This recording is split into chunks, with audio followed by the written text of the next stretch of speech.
दुर्गा नदी के किनारे बसा एक गांव फूलपुर। गांव में कुछ 100-150 लोग रहते थे। अंजलि, जो कि पास ही के जिले में रहती थी और 12वीं पास कर चुकी थी, उसके पिताजी ने बेटी को जल्दी विदा करने के लिए उसकी शादी फूलपुर गांव के मुकेश से करवा दी थी। मुकेश कभी स्कूल नहीं गया था और इस कारण वो पढ़ा लिखा नहीं था और बाकी गांव वालों की हालत भी मुकेश जैसी ही थी। मुकेश के घर में उसके माता पिता भी रहते थे। सासू माँ, मैं बाहर मंदिर तक जा रही हूँ, आधे घंटे में आ जाऊंगी। अरे अभी कहीं जाने की जरूरत नहीं है, चुपचाप जाके रसोई में रात के खाने की तैयारी करो। और ये घूंघट क्यों हटा लिया है तुमने? क्या पता नहीं कि इस गांव में औरतें बिना घूंघट के नहीं रहती? रात में अंजलि छत पर जाकर अपनी मम्मी से बात कर रही होती है। तभी गांव की 3-4 औरतें उसे देख लेती है और दरवाजे पर आकर उसकी सास से शिकायत करने लगती है। और क्या हुआ? अरे छत पे तो देखो, आपकी बहू मटक मटक के किसी से फोन पर बात कर रही है। दिन भर फोन पे लगी रहती है। अरे कल तो मंदिर के पास वो क्या कहते हैं, सेल्फी ले रही थी। शहर की बहू रखना अच्छा शान की बात है, पर देखना इसके लक्षण से ये तो तुम्हारे परिवार को बदनाम ना कर दे।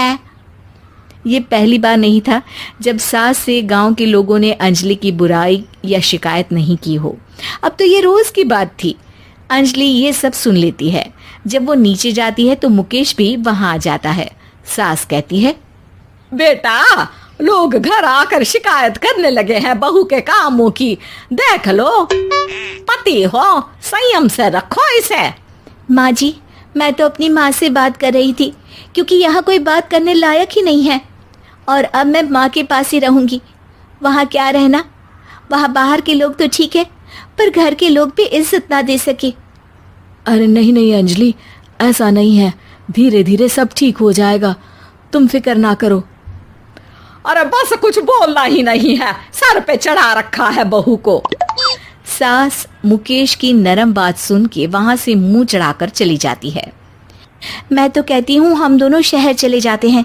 मैं पढ़ी लिखी हूँ, मुझे वहाँ नौकरी भी मिल जाएगी और थोड़े दिनों में आप भी वहाँ कुछ काम ढूंढ लेना।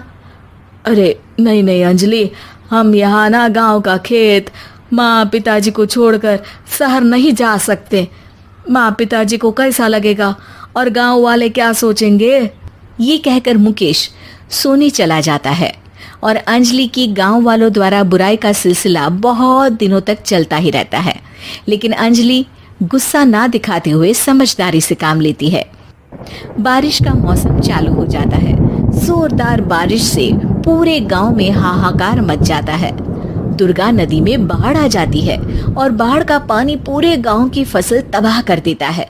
फसल की ये हालत देखकर गांव वाले निराश हो जाते हैं और बात तो यहाँ तक पहुँच जाती है कि कुछ लोग तो अंजलि को इस सब का दोषी ठहरा देते हैं। अरे पूरी फसल तबाह हो गई, पता नहीं किसकी नजर लग गई है। अरे जब से चौधरी परिवार में ये शहर की बहू आई है ना, तब से ही गांव की शांति चली गई है। इसके कर्म कांड से माँ दुर्गा नदी भी खुश नहीं है। ये सब सुनकर बेचारी अंजलि रोते हुए अपने घर चली जाती है।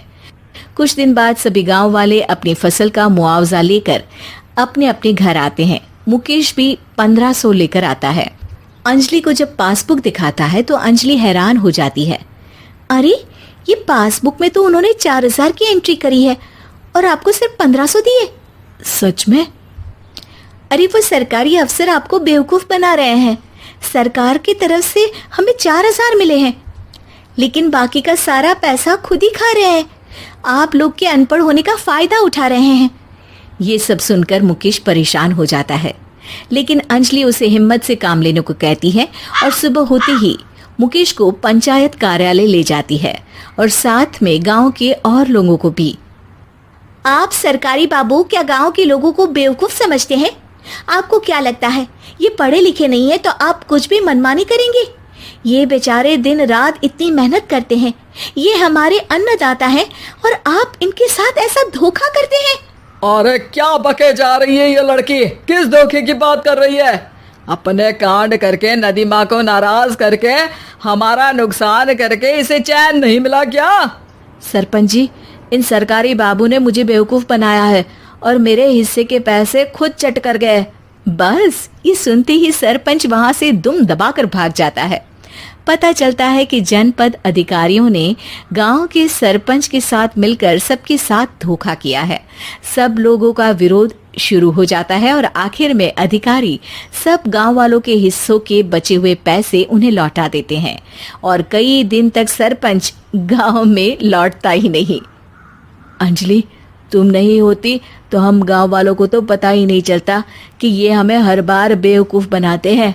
हाँ हाँ अंजलि बेटी, हमें माफ कर दो। हम सब तुम्हें बुरा भला कहते रहे, लेकिन तुमने ही आज हमें बेवकूफ बनाने से बचाया है। हमें तुम पर गर्व है बेटी। अब समझ आया कि सरपंच तुमसे नहीं, तुम्हारे पढ़े लिखे होने से नफरत करता था। क्यों ना इस बार हम अंजलि को ही सरपंच पद के लिए चुन ले? क्या कहते हो गांव वालों? पढ़ी लिखी सरपंच।